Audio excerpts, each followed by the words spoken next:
ಸಣ್ಣವನು ನೀನೇ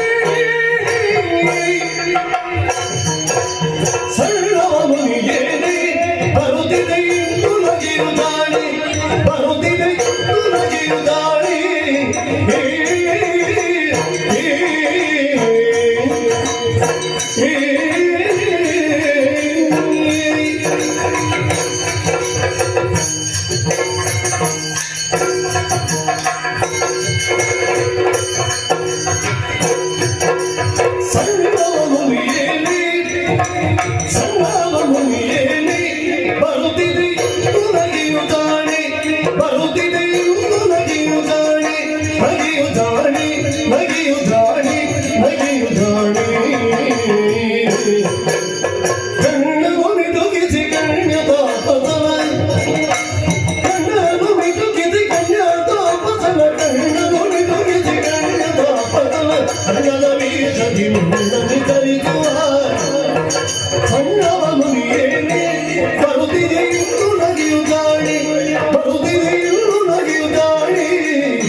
ಪ್ರಕೃತಿಯ ಸೌಂದರ್ಯವನ್ನು ಕಾಣಬೇಕಂತಹ ಉದ್ದೇಶವನ್ನು ನಾವು ಈ ಕಡೆಗೆ ಸಾಗಿ ಬಂದೆವು.